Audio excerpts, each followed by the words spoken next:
Hi, everyone. Good day. How are you doing? Thank you so much again for joining us on Àṣà Wa today on Tayari.live.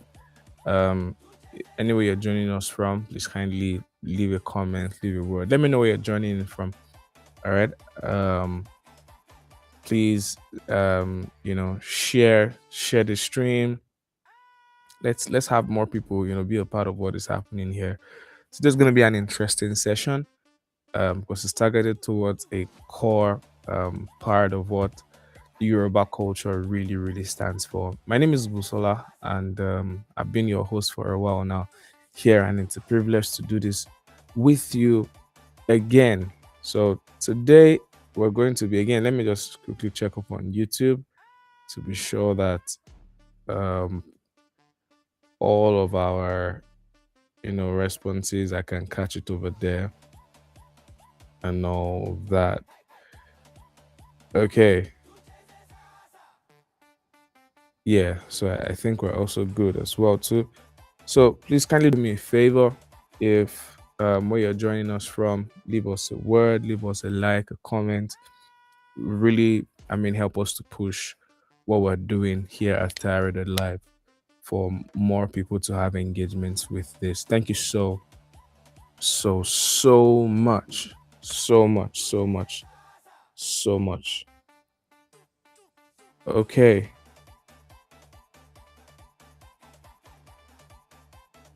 Um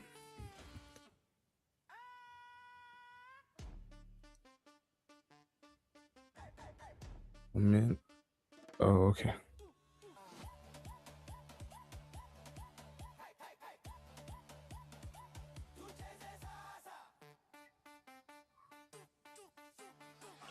Okay. Just 1 minute. Just trying to validate our audio. Okay, great. I think it's working now. I confirmed that already. So thank you so much for joining again this afternoon. My name is Busola, and I wanted to say, first of all, before I start, that at Tayari.Live um we're currently running a stream. Forgive me, we're currently working towards a camp right now. And I want to leave that uh okay, 1 minute. So we're currently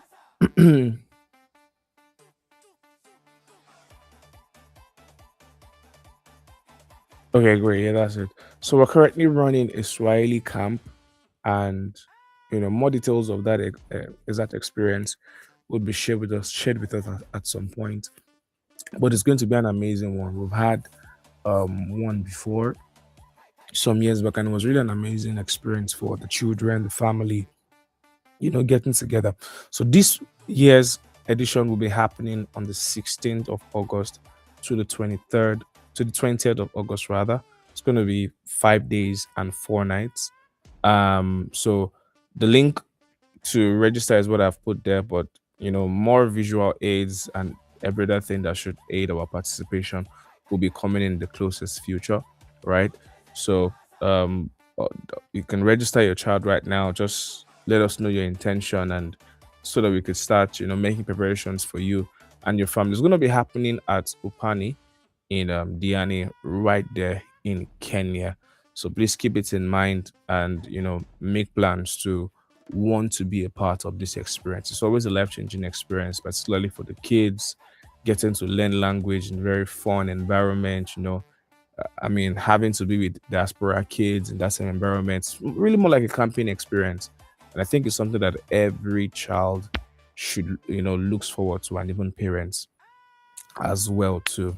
All right. So I'll just leave that hanging there so that uh as we proceed, you can, just pick up the link and then you can register. All right. Thank you so much. So again, like I said today, I'm going to be touching base on some very pivotal things that are very core to the Yoruba language. In Yoruba, there are many ways in which we use to communicate things that are very important. or imperative, or even ways to, should I use the word preserve, um, code things basically in a way that is no, I didn't want to use the word code things. I wanted to use the word, there are ways in which we say things that makes it very easy to remember. All right, words are very powerful, and how something is said sometimes can also determine how quickly or how easy to be remembered over and over and again. And this is really one of the things that makes, the Owe or the Yoruba Proverbs one of the, most imperative part of its culture, because um, many lessons are, you know, are communicated like, via these proverbs. The proverbs are something like songs, you know. Um, when lessons are put in songs, it becomes very easy to remember, right? Because as you sing it over and over and over and again, it just creates something in the mind, right? So basically, that's what the Yoruba proverb is about. I'm going to read a few things to us as we proceed. Please leave a like, leave a comment in the comment section. Let me know that you are there. So you know and then, by the way, also, I mean, if you're joining, I think you can leave in the comment section what's that one, you know, um, major proverb for you that was really out of this world. Okay, so I mean, in Yoruba culture, you know, proverb. Another word for proverb is what we call owe, right? And they are very much an integral part. I've said that over and over. They are basically like clever idioms, right? um, um, that are used ultimately to, for vehicles of wisdom, ethnics, and linguistic artistry, right? And this is very, very, very core, very core. You would have heard a lot of things like, I mean, if you've been in the Yoruba culture, you know, for a long while, you've heard things like kokoro tó ń jẹ ewé, eh, abẹ́ ewé ló wà, or abẹ́ igi ewé ló wà, meaning what is actually destroying a thing is, if you look very closely, it's not too far from that particular thing. So it's over the years been, the ways of passing wisdom down over and over again. So let me read something that I have here. All right. So it says that in Yoruba culture, proverbs, known as Owe, are much more than clever idioms. They are ultimately like greater vehicles for passing wisdom, and ethnic and you know the Yoruba famously say that Owe leshin oro, bí ọ̀rọ̀ bá sọnù, òwe la fi ń wá, right? And that simply means uh, proverbs are like horses for, discourse. When communication is lost, we use proverbs to retrieve it. So for children growing up in diaspora, learning these proverbs offers a unique gateway to understanding how ancestors viewed character, community, and the world. Yeah. So that says a lot about how integral. Ideally, I think in my trying to find out, so I think one of that apart, because the Yoruba people and Owe are 5 and 6, right? And that is very, very idiosyncratic to Yoruba people. But I know that one of that culture that also takes the issue of proverbs very, very, very serious are the Chinese, right? And you can see it in their you know, um, cultural way of living. It just, you can always tell, right? You can always tell for cultures that take proverbs very serious, very serious, and those proverbs have been preserved, over the years, over and over and over and again. You would always see a cultural difference amongst them, right? The Yoruba culture, even in Nigeria, is known to be one of the most respectful culture. Again, don't get me wrong, I'm not saying that any other culture, in Nigeria, because we have tons of them. although categorically, I mean, broken into three, which is the Yoruba, the Igbo, and the Hausa. Then there are others as well too, right? Who, but these are like the major ones which every other tribe stem from, basically. And the Yoruba culture has been tagged the culture that's you know most respectful. A lot of um, you know life, should I say, life lessons that are worth holding down, right?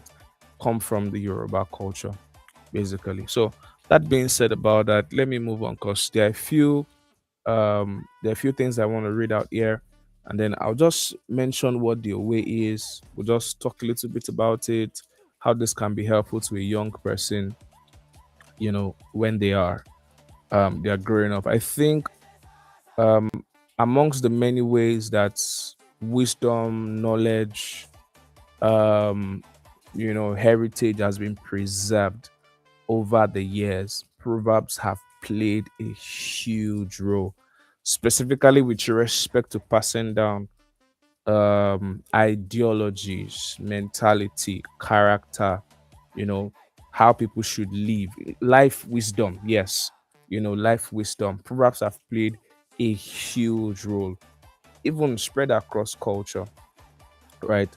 So let's jump into it. I'm going to pick up the first one. So while I'm doing that, again, I want to encourage you, if you are joining us for the first time, please leave a like, drop a comment. Let's know that you're there, engage with our stuff.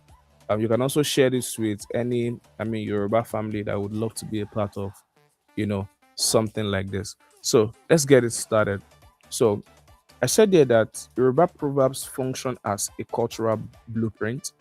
By analyzing these short phrases, we gain insight into the foundation of Yoruba philosophy, introducing children to deep ethical, framework, right? So I said that before already, that, one of the ways that we also pass down, um, you know, cultural insights, one of the ways we pass down um, philosophies. How do we think? How do we behave?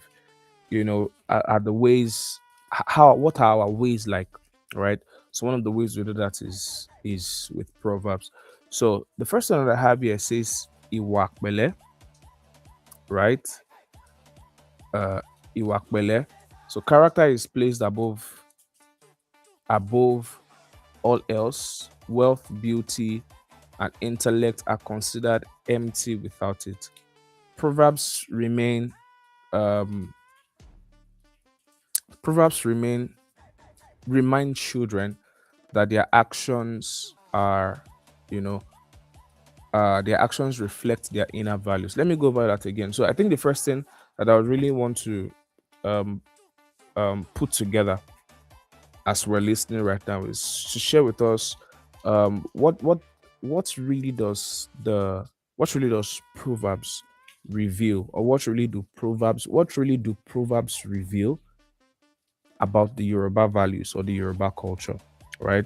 So there are three specific things that I'm going to mention here that it reveals. So Yoruba functions as a cultural blueprint by analysis, or by analyzing the phrases, the ways you get perspective into foundational pillars of the Yoruba philosophy, introducing them to ethical frameworks. Now, number one is gentle character.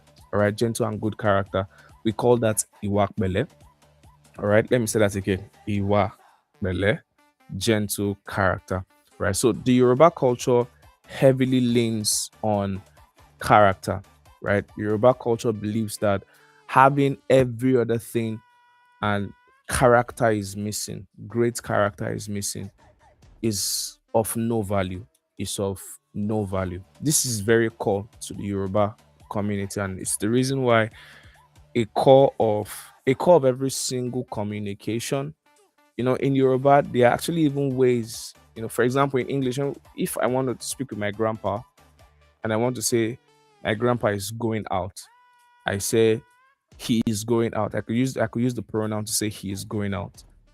But Yoruba is so detailed when it comes to the matter of respect, that you don't use the same pronoun for an elderly person and a younger person, right? So in Yoruba, if I was going to say to a younger person that, he is going out, I would say on jade, right? Maybe someone of the same colleague, someone of my same age range, or someone that is younger. I say on jade or ofe jade, right? But if it happens to be an elderly person, I have to use the word won fe jade.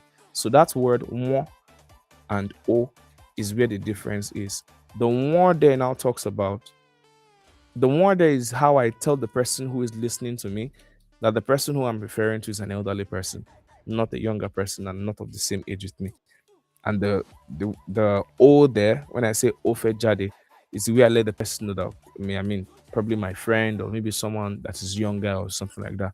So to tell you how detailed the Yoruba language and culture is when it comes to, you know, character, value, and respect, even the pronouns that we use, you know, um, what's it called? Project this, so we don't use the same pronouns for younger people and older persons. Let me continue what I have here.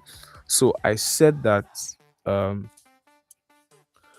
um Iwakbele. So character is placed above all else.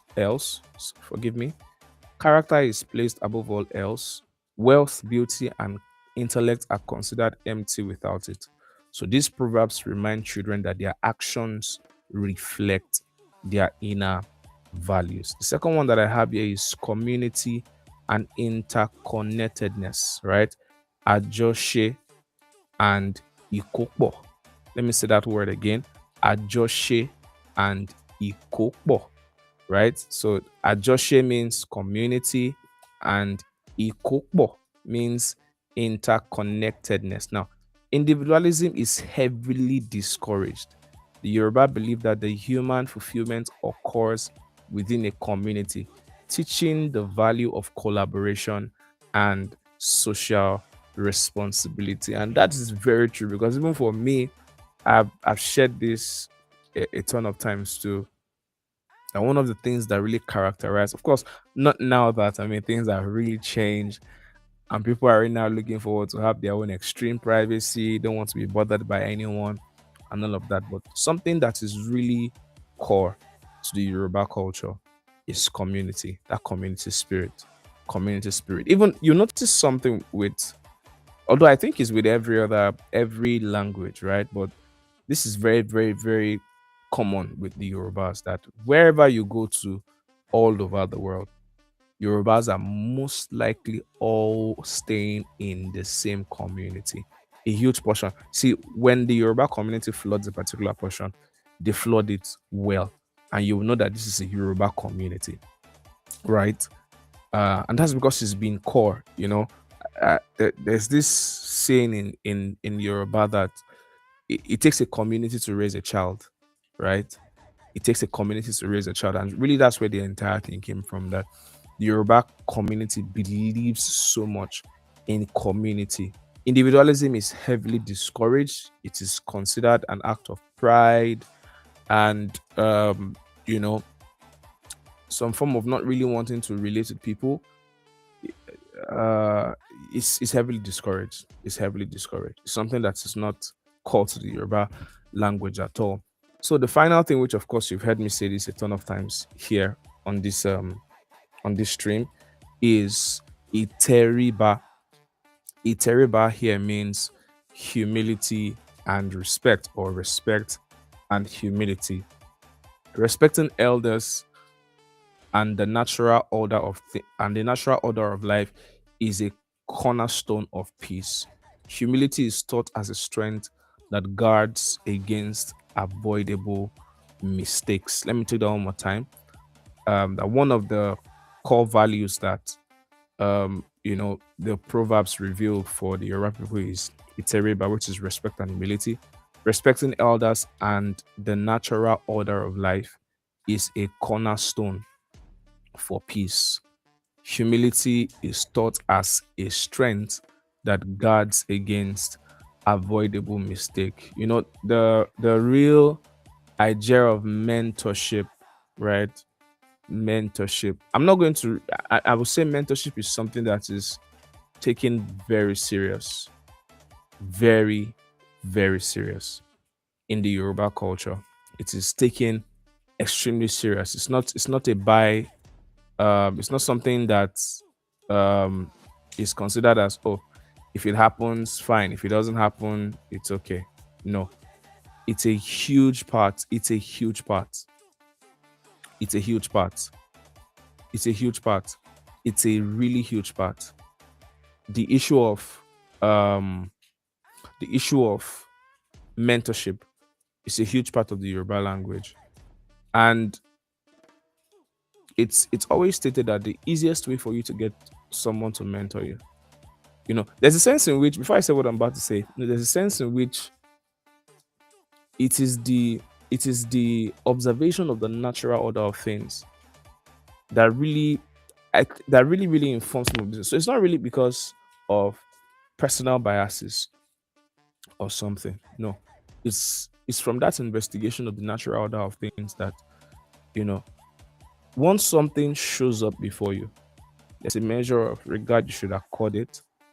And if that something or someone shows up before you, you should know that they can help you to um they can help you to close the gap of any mistake that you most likely will have to learn by your own self from experience.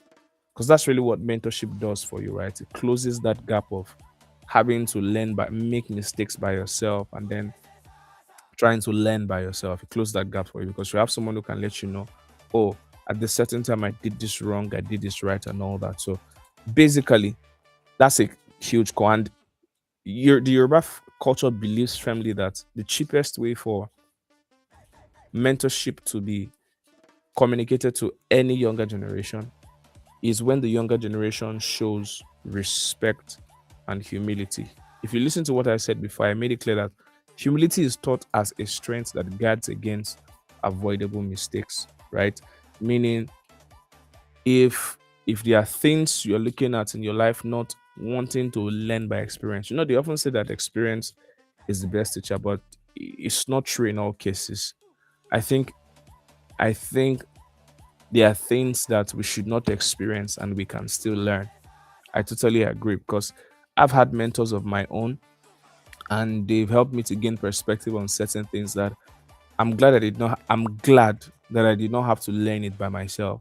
I'm glad that I did not have to go through it, register the emotional, I mean, the pain that's attached to, you know, the pain that is attached to going that way, basically.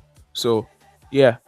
So there's that part where true mentorship is really communicated on that platform of perceived humility. Once humility is not perceived, it becomes very, very difficult to communicate any kind of, you know, valuable experience to the younger generation. So that plays a huge role. So let me go over the list over again. The things that um the Yoruba culture, the Yoruba proverbs rather, the Yoruba proverbs reveal. So the first thing that I've said is that it promotes heavily and it reveals gentle and good character. That's Iwakbele, and that character is placed above every other thing else. And then I talked about Ajoshe and Ikukbo. Ajoshe means community, Ikukbo means interconnectedness. And then the final one, which I just spoke about not too long, is Iteriba, which is respect and humility. And a huge component of this respect and humility is that, humility is taught as the strength that guards against avoidable mistakes. Okay, so before we move on to the next thing again, I'd like to quickly just mention one more time, as I said earlier at the beginning of this stream, that at Tayari.live we're putting together a Swahili camp for diaspora parents who are for people who want to learn Swahili and all of that for children, and this will be happening on the 16th to the 20th of August. It'll be happening at Opani in Diani. So the form, if you look at the lower part of your screen, that's really where I have the link to the form, and you can fill it indicate your interests, make payments. The entire camp itself is just around like $399, but you just need to pay around $100 first to make your commitment. And then good news, if you make your payments between now and on the 31st of July, you're gonna get 20% off, right? So I know you want to take advantage of that and also share it with someone as well too. So that being said about that, if we're in the comment section, please I'd like you to leave a word, leave a like. This is Àṣà Wa, and today we're focusing on Yoruba Proverbs for modern children. All right, so let's proceed because I would want to touch base on some proverbs that I think would be of benefit. So I'll just say what the proverb is and then give us the meaning and then, just share instead. I would like to really hear from you as well to, you know, um, what you think about this proverb. So the first one that I have is Ile Latin ko.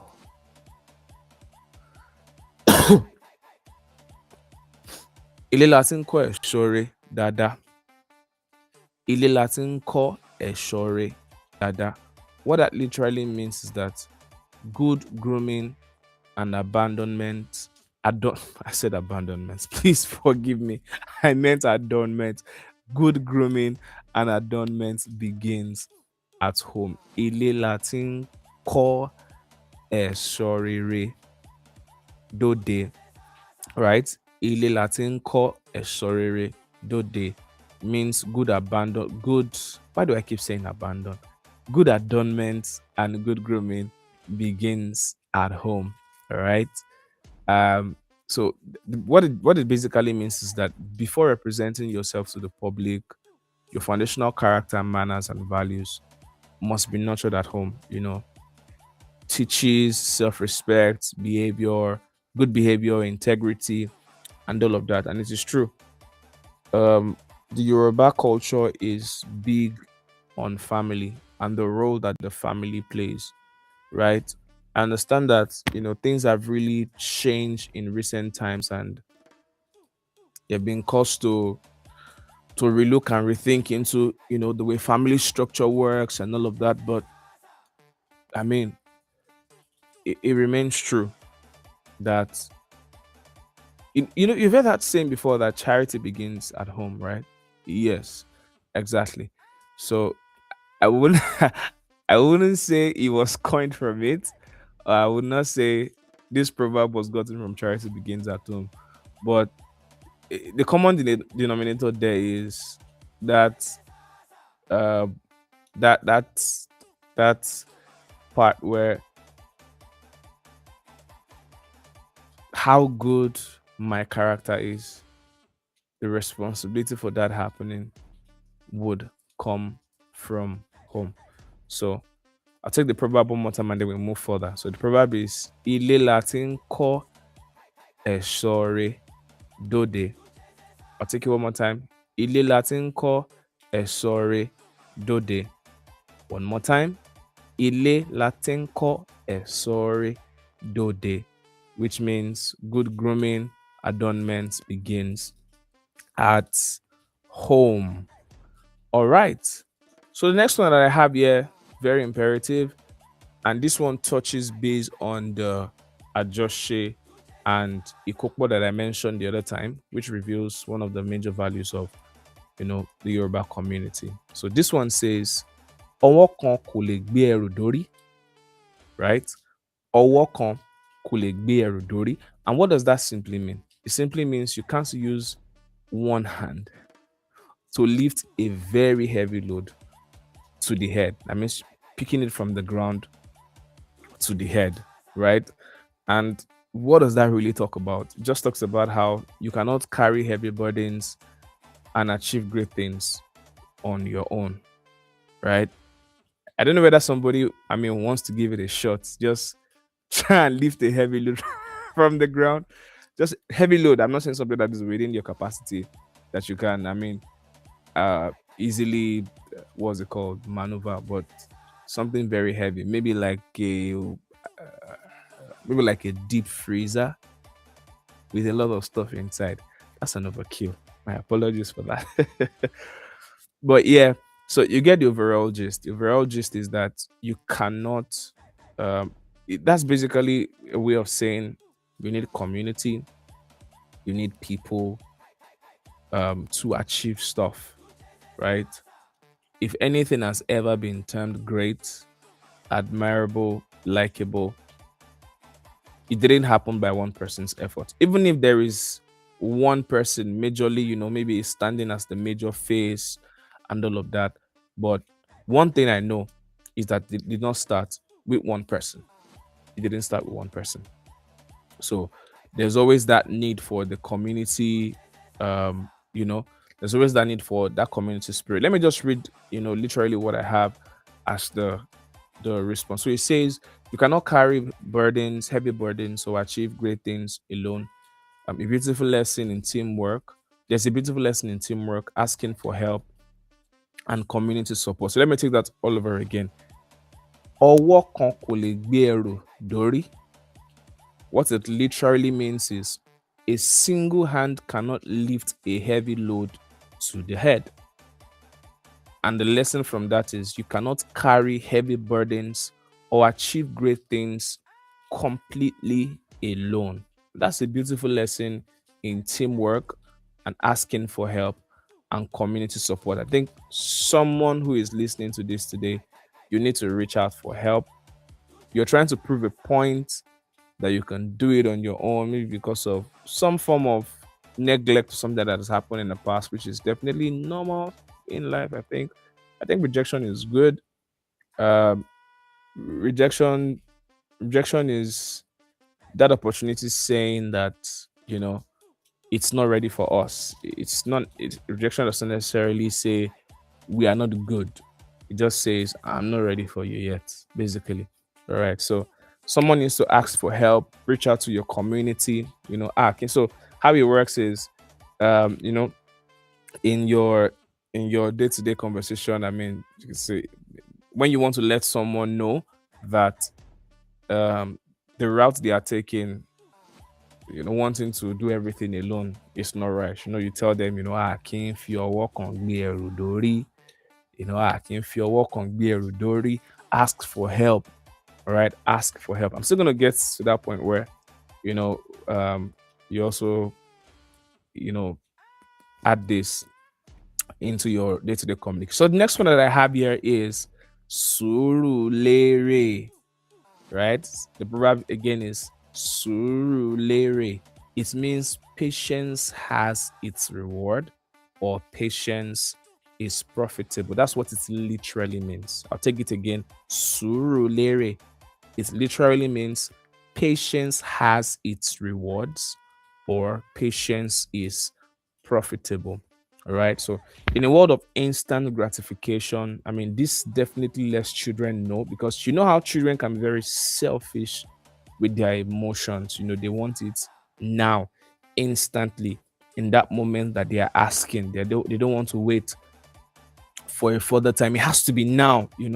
So, it's important when we see I think I'm getting ahead of myself. Also, I say it's important that when we see, children acting that way, as a way to also get them to learn the language, we tell them suru lere bayo, suru lere, wait for it, stuff like that. But let me finish up with the lesson that I have here. So I said that in a world of instant gratification, this teaches children emotions regulation, delayed reward, and resilience through difficult times, not just wanting to shortcut their way through what they want. And I think this is a very important proverb that every child uh, growing up should definitely know, because, again, uh, not to sound disrespectful, but children can be very selfish with their emotions sometimes. And of course, because for them, they don't think beyond the gratification that they get instantly from what they're requesting from their parents or demanding. For them, it's just about getting it. They're not really thinking about, okay, is there something bigger than just me having this? Does it come with a side effect or something? I remember, when I was younger, I really wanted to have a console game. Of course, but while I was younger, I think the PlayStation was still around like PlayStation 1 and 2. And there was really serious competition between the Nintendo, Sega, and the PS1 then. These were like the three major ones, if I could recollect. And I really wanted these things. But I figured that my parents did not want me to have it because they knew that having such in my proximity would mean that I would eventually academically derail because I will be spending most of it. And they were very careful because um, they were not going to be home at the time that I returned from school. So chances I had that as a young child, when you get back from school, the first thing you definitely want to run to is your console game. First thing. You're not going to even think of, revising your academic work or anything like that. So again, I've gotten to a point now right now where I'm older. I can actually even buy one, but I don't even have one right now because n- now I understand. Oh my goodness, that this was really what they were shielding me from. They wanted me to be very meticulous with my time and spend it on things that would actually make me better. Because, of course, the console game is not a bad thing. There's been scientific research that people who play games build sharp minds and all that because of the adventure and the what's it called now, the surprises, the adventure, the unexpected events that happen, how you're navigating the whole thing and all that, basically, right? But there's sense in which there's a right time to have such things at one's proximity, right? So at that particular point, Surulere for me. So let me take that adage one more time. I'll say what it literally means and then the lesson. So the proverb is Surulere. It means patience has its reward. Patience is profitable. In a world of instant gratification, this teaches children, emotional regulation, delayed reward, and resilience through difficult time. All right. If you're still with us, please leave a comment, leave a like in the comment section. Let me know what your favorite proverb is. Let me know what you think about, any of these proverbs that I've said, in what ways that they've, also positively affected or influenced you, basically. So I'll go to the fourth one. The fourth one says, "A kì í fi ọwọ́ méjì nu ojú." A kì í fi ọwọ́ méjì nu ojú. It means one does not wipe one's face with both hands at the same time. One does not wipe one's face with both hands at the same time. Now, what that means is don't try to handle too many things at once. And I think this is an excellent lesson because it focuses on prioritization and helping to avoid being overwhelmed, right? It still somewhat connects back to the whole asking for help and not trying to do everything by yourself and all that, right? So the proverb says, "Akin fi ọwọ́ méjì." Akin fi ọwọ́ méjì. Ọwọ́ méjì means two hands. Ọwọ́ means hand. Méjì means two. So ọwọ́ méjì. We don't use two hands, to what's it called, to wipe our face at the same time, right? We use it one at a time, one at a time. Basically, like I said, the whole idea is just basically, making sure that you know you prioritize things. You don't just I had tons of things, for an example, to do this, tons of things to do this morning before jumping onto hosting you on this live today. And one of the things that really made it seamless was that prioritization, knowing the things that needed to be done immediately and the things that needed to be done to help me prepare for this moment as well too. So it's very important to you know keep that proverb in mind for children as well too, right? Children who want to I don't know, maybe they want to eat at the same time, they want to eat the same time, they want to play the same time, they want to, it's just funny how children can be at certain times when you see certain actions, and then you can. I think I'm going ahead of myself, so I'm going to touch base on those things and then run through some of those proverbs and the instances in which we could use them with our kids to also help them get familiar with it as well too. All right. Um. Okay. Okay, so quick one again before I continue. Just for the sake of those that joined us at a later time.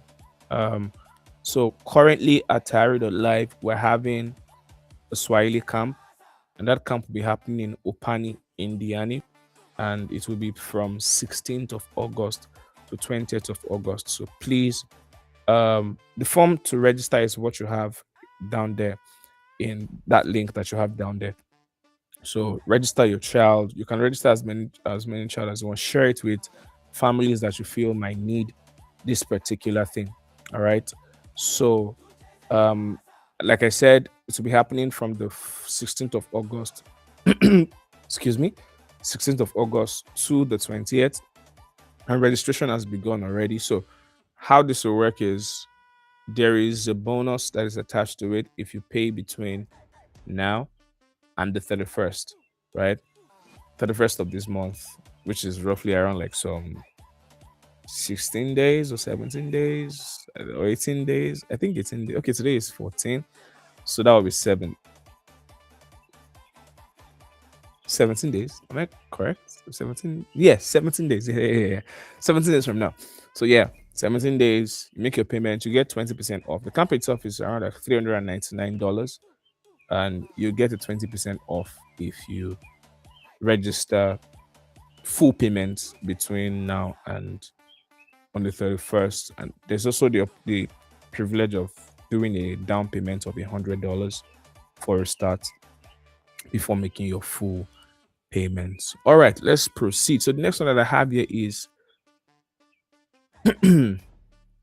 kòkó kan tí a bá ń gbé nínú omi gbígbóná.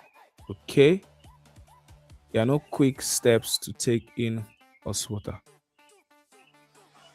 Okay, kò sí ọ̀nà tí a fi ń gbé omi gbóná mì. Let me take that one more time. Kò sí ọ̀nà tí a fi lè gbé omi gbígbóná mì. I'll take that one more time. Kò sí ọ̀nà tí a fi lè gbé omi gbígbóná mì. That simply means there's no way to drink hot water very fast. There's no way. I'll be glad if there's someone who wants to tell me, hey, no, Busola, no, I drank something hot very fast. Because if you do, you will get burnt. Your tongue will get burnt. So kò sí ọ̀nà tá a fi lè gbé omi gbígbóná mì. And what that simply means is that when things are tensed or stressful in that high place, rushing only makes them worse. And this teaches children to slow down and think calmly and act with caution under pressure. I think, in the world that we live in, this is something that should be a no-brainer for everyone. We all know how imperative it is to slow down when we are very pressured by the unknown, pressured by how we expected things to go out and it didn't play out that way, pressured by age.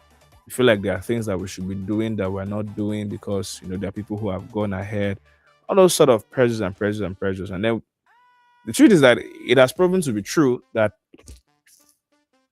every action, every step taken in a hurry as a response to um pressure eventually leads in wrong decision. Somebody says something that your decision is only as good as the thinking behind it, right? And one of the things that pressure or things being tense takes away from us, at least at the instance when things are happening, is that it takes away the ability to think things through. I was about to say think straight, but maybe not exactly true. But when you're tensed, you're angry, you're not able to think things through. The moment you think of it through to a point where you feel, okay, I think it satisfies what I want, and not look at the other areas, you take actions, and then it has never, honestly, it has never ended well. I think even this part of when we are, applying for a job and saying like, I'm very good with working under pressure. No, you are not good with working under pressure. That is not very true. Well, except that means you know how to calm yourself and then put things together. But if that means you can still continue taking actions that helps to move the business forward even when you are extremely pressured, you most except maybe things that are maybe like, I mean, already written protocols that you just need to follow through, does not really require anything creative and all that. Yes, yeah, that's fine. But if it requires something creative, your creative touch to it and all that, no, there's no way to drink hot water very fast. The best way is to allow the water to cool down and then you drink it, right? And I think you know, as much as that's a natural course of things. It's just beautiful to see how a proverb was even drawn from that, and it is true. As much as we like our stuff to be hot, but we don't take it when it's hot, we allow it to cool down a bit, and then start consuming it bit by bit and all that. So kò sí ọ̀nà tá a fi lè gbé omi gbígbóná mì, right? There's no way to drink. There are no quick steps to taking hot water. All right, so if you're just joining us, please, I'd like you to leave a comment. Let me know what your favorite proverb is. Let me know what proverbs that have changed you, transformed you. Let's know what that has been. All right, so I'll move on to the next one. Omotaba bimowe.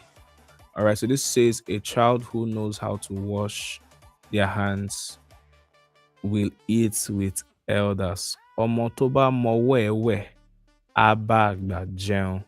Let me take that one more time. Omotoba mo owewe abagba jẹun. I'll take that one more time. Omotoba mo owewe aba agba jẹun. That simply means a child who knows how to wash their hands will eat with the elders. Now, what does that mean? You've heard me say on this stream that respect is a huge thing, even to the point that in the Yoruba culture we have certain pronouns that separates younger people, colleagues, and older colleagues. I made an example the other time of how if I want to say he is going out, for example, if my grandpa was around and I wanted to say, someone asked me, oh, where is grandpa? I say, oh, grandpa is going out or he's going out. That would not sound in any way disrespectful, but in Yoruba you can't say you can't use the exact. So in Yoruba we say there are two variants to it. So if it's an elderly person, you go one fair jade, and then if it's a younger person, you go o fair jade. So the discrepancy there is that one and o, right?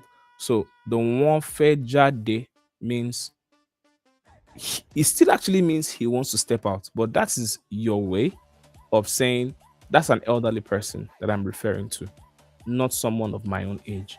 And if I say "oh fair jade," that's a way of saying the same thing, but this time around now saying it that in a way that I'm saying whoever I'm referring to is either younger than myself or is my colleague. Or let me put it this way, because sometimes the issue of one or the pronouns that we use for other people is not necessarily just by age too.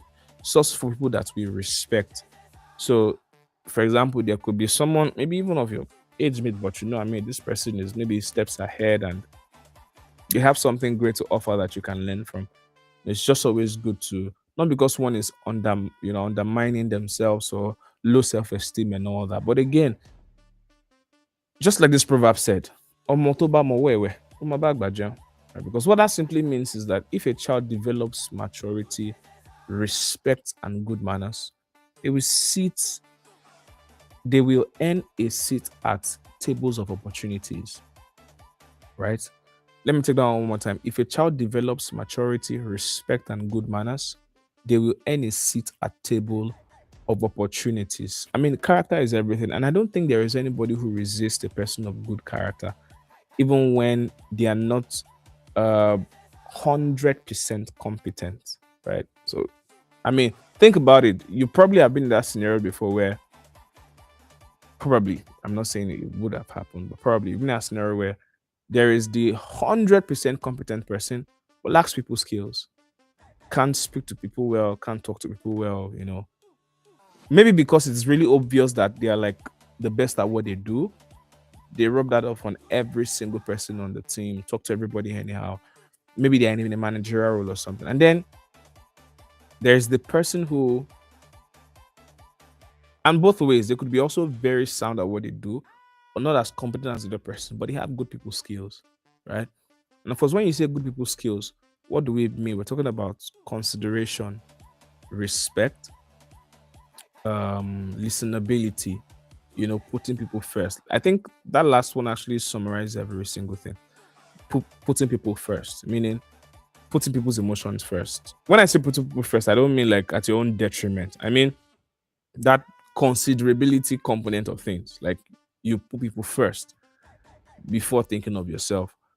People would always, most people would feel comfortable around such a person compared to the other one who rides on everyone, just because it's glaring that they are better at every other person at what they do. Because sometimes the issue of competence is very clear. It's clear, right? So, uh, but yeah, um, we've seen it said that if you're gonna eat at the elders table or opportunity or have table of opportunities,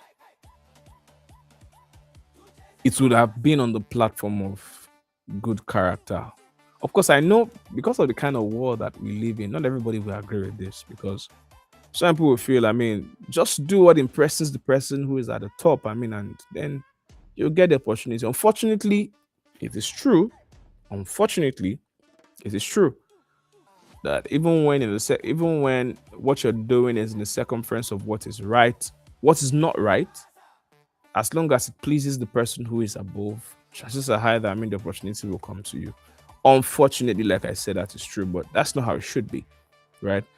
Uh, in a place where things are sane and done properly, people who have great character, great maturity, are always the ones who are considered first for opportunities because that attitude is that in itself is attractive. That's number one. It's just attractive. It's attractive when you find a respectful person. Um, not I'm not saying someone who has esteem issues. I'm saying someone who has great esteem and they can still and it's actually even more beautiful when this person literally does not need anything, but they are still very respectful. You know, they are still very respectful. But I don't want to go into further analogies and all that. But that was just to you know blow the entire thing up around. Let me read the proverb again. So the proverb says Omotoba mowewe aba agbajan, which means a child who knows how to wash their hands will eat with the elders. That's what it literally means. But then with respect to the lesson that is drawn from it is if a child develops maturity, respect, and good manners, they will earn a seat on tables of opportunities. This teaches, the lifelong value of respect and behavioral preparation. All right. So yeah. So that being said about that, we need to run now. So the next one that I have is bí a bá sọ̀kò sọ́jà ará ilé ẹni ni ó bà lórí. Let me tell you that again. Bí a bá sọ̀kò sọ́jà ará ilé ẹni ni ó bà lórí. It means literally what it means is if you throw a stone into the market, it will land on the head of one of your relatives or your close relatives or your close acquaintances. Or what that simply basically means is your negative actions and reckless behaviors always find a way to hurt people that are closest to you. And this teaches children accountability, mindfulness, and the weight of their choices. That is very true. That is very true. Your negative actions and reckless behaviors will always find a way to hurt people who are close to you, friends, relatives, and all that. You know, if you've looked at all of it, because that was the final one. Let me say the proverb again, and then I'll say the meaning. The proverb is "Bí a bá sọ̀kò sọ́jà, ará ilé ẹni ni ó bà lórí." Now, that's very true. It's very true. It's very true. In most cases, it's very true that actions that are from inconsideration, reckless actions. They always find a way to hurt people, you know, either by the reason of the consequences. Take for an example, I mean, someone steals money. Let me not even use the word steal money, right? Let's say someone is reckless with their health, for an example. Don't eat too much chocolates. Don't take too much of this. Don't take too much of that. And then they keep doing it. What happens is that eventually they fall sick. Now, when they fall sick, everybody they love or everybody that loves them now have to take out of their time to check up on them when they are sick. Now, God helping is not something that is very dangerous. It's just maybe something that can be treated. Now, if it happens to be something dangerous, it just means then that the finances of every person who is a relative to that person is now affected.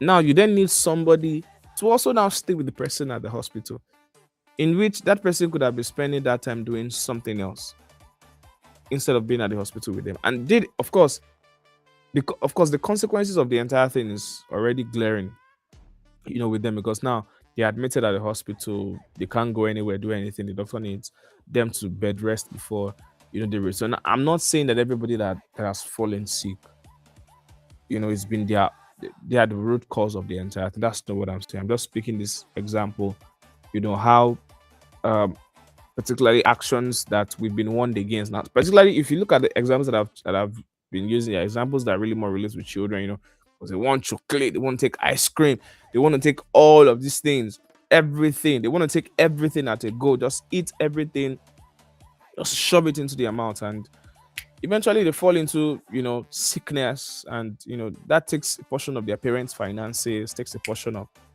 so it's very important that the child knows that this stone that you're throwing into the market is going to hit everybody's head in the family, because now we need to take time off from the work to be with you. That time we could have spent it in making more money to give you more opportunity, but now we're going to make money to treat you, which is not a bad thing, don't get me wrong, right? Because health is very important. We're not going to, because a child acts as a child, still not do what you should do as a parent. That's definitely not what I'm saying, right? So it all just boils down to knowing that if the child can know ahead of time that their actions will directly affect everyone that is close to them, then they can put a bit of precaution into the entire thing.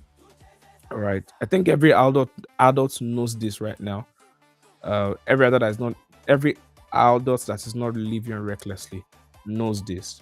To ensure that your actions progressively, they are leading towards making things better both for yourself and the people around you. Right. Yeah. So that covers every of the proverbs that I have. Let me go over all of them one more time. Um, so the first one that I have is Ile Latin ko eko re ode. No, I need to take that one more time. Ile Latin ko esore dode. Ile Latin ko esore dode. I'll take it one more time. Ile Latin ko esore dode means good grooming and adornment begins at home. Next one is ọwọ́ kan kò lè gbé ẹrù lórí, meaning a single hand cannot lift a heavy load to the head. Next one that I have is sùúrù means patience has its reward. Patience is profitable.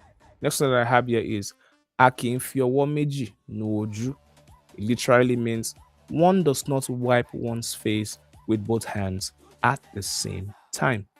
The next one says kò sí ọ̀nà láti gbé omi gbígbóná mì ní kíákíá.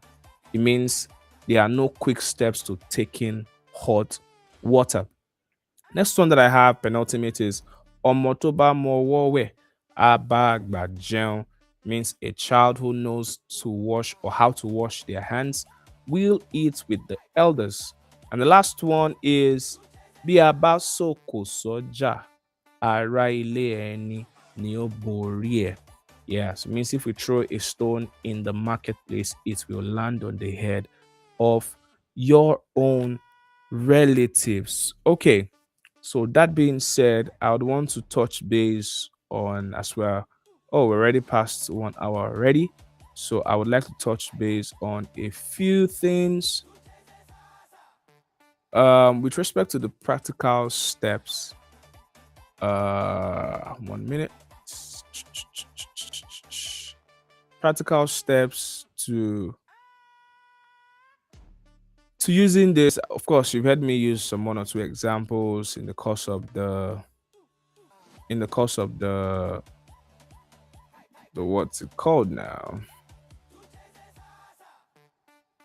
You've heard me use one or two examples in the course of the live. Now I want to okay. I want to just share a few things so that I think this would really, really help us. 1 minute. I'm almost there. 1 minute.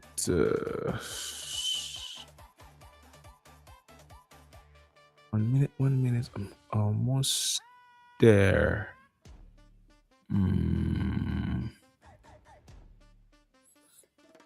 So it's very important that every parent finds a way of helping their kids to know these things, because they play a huge role in because of the lessons, the everyday lessons that they come with for most kids. Need to hear these things. They definitely have gaps in some of these things, and it's very important. It's very important that they learn the lesson. So it's more like shoving two important things all together, right? There is a part where they learn the lesson, and then they learn the language, right?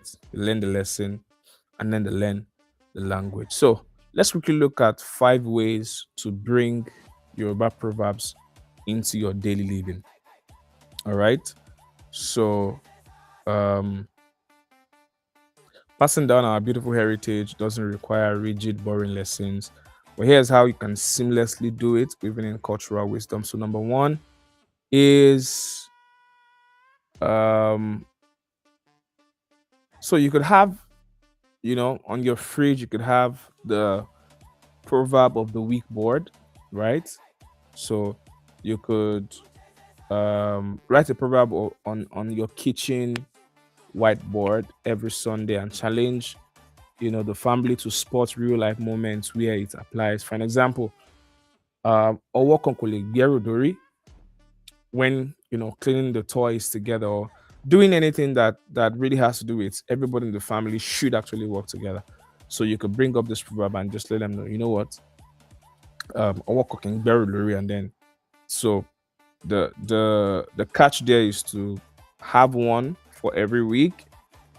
If you're not what's it called, if you're not furnished with them, you could reach out to us on Tayari.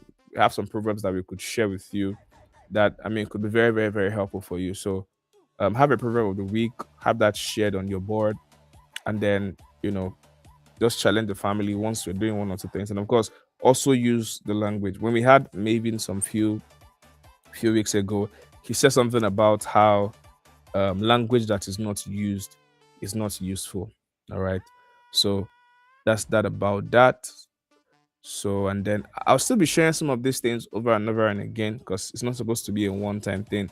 I think we'll have a part 2 of this maybe tomorrow, where I can share more proverbs with us, so that just in case you are not furnished with some of these things, you can also, when I say furnished, I mean you're not furnished with some of the proverbs. You can also just take from them and then infuse into your everyday conversation with kids and the family at home. So correct without shouting, right? So turn the behavioral hiccups into gentle reflection. So instead of reacting and frustration, ask, remember what we said about good grooming starts at home. We said that before in one of the ways that I mentioned about ile Latin ko ẹ̀kọ́ rere, right? Meaning good manners, excuse me, good manners and good adornment starts from home. Like I said, it's a variant of the charity begins at home that you already know. So that's another way. Means when you can correct, and I think this is really one of the major ways that even the Yoruba community uses Owe or proverbs the most is when correcting kids, right? When correcting kids is very, very important. I think it will do a whole lot of good to have that infused when trying to, correct behavioral hiccups. So the third thing that I have here, which is one of the practical ways that you can, incorporate proverbs into your everyday conversation with the kids is tell bedtime stories where character succeeds through patience, or learn hard lessons, connect abstract wisdom or fun narrative, make it unforgettable. For example, the example in this one now is the one I mentioned about surulere, meaning patience has its reward, or patience is rewarding. So you definitely should what's it called, um, use bedtime stories. They're also very good ways of, reaching, giving this to the kids as well. Too. I think stories, proverbs 5 and 6. I think one of these days I'm going to actually walk around getting someone who could do that for us, because I'm not very good at it. I was very honest. All right. So yeah, next one I have here is so you could walk around having a proverb match, a game night. So create a simple memory card game, you know, your or a flashcard, right?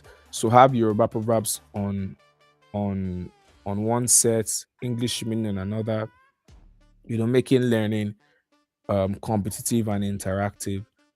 It has proven true that every learning that happens in a gamified environment sticks better. And I think that's why entertainment is more of a bigger teacher than having to force things in the face of children. It has proven to actually be very true that um, once you bring any form of lesson in a gamified environment, you're definitely going to have the kids remember it faster than forcing the entire thing through lessons and all of that. So that's that about that. So the fifth and the final one that I have, as for wisdom on how to uh, communicate this, is the gratitude and action journal. So encourage all the kids to keep a small journal. Encourage all the kids once a week, you know, so they can write a proverb like Omotoba Mowowe, the Omotoba Mowowe Ababa Jam, meaning any child that knows how to, wash their hands will sit with the elders. The one that literally means that any child that once a child begins to develop, character, maturity, they will most likely earn a seat at tables of opportunities. So you can draw a moment that they practice that value and ask them to, I know some of these things may look very difficult, like, oh my goodness. But again, at the end of the day, what you're trying to do basically is leave a lesson and then also helping them to get familiar with the language. So, and I think I've said this before, that the more a child knows that the language has community value, communal value, they become interested in learning it, right? So yeah, thank you so much. We actually shot the 1 hour mark that we're supposed to use. Thank you so much for being with me today. um Again, this is Àṣà Wa, and it's inspired by Tayari.live, where we are ensuring that children and children are connected, or diaspora parents help their kids to connect with their native languages. You can check us out on Tayari.live. Um, at some point, I'm going to leave a link to that here so that you could. Let me just quickly do that so you could have a look. Uh, yeah, so please check us out. That's the link to the website. Just app.tari.live. Simple. We're gonna see our website. Easy learning environment with AI grammar to teach your kids how to learn Yoruba and the languages. Has a parent dashboard. You can check some of our previous lives on, how to navigate the entire platform. There's one on the channel that you could look at and get good what's it called? Good overview of exactly how the entire thing really, really works. Thank you so much for joining today. It's been a joy hosting you. My name is Busola, and I'll be seeing you most likely tomorrow. So we'll continue our Yoruba Proverbs. I'll bring in more proverbs that you could share with your kids, share with your family, and let's learn more lessons together that are very valuable, not just to learning the language, but also live lessons as well too. So thank you so much. It's been an honor hosting you. Have a lovely, lovely rest of the evening. Bye.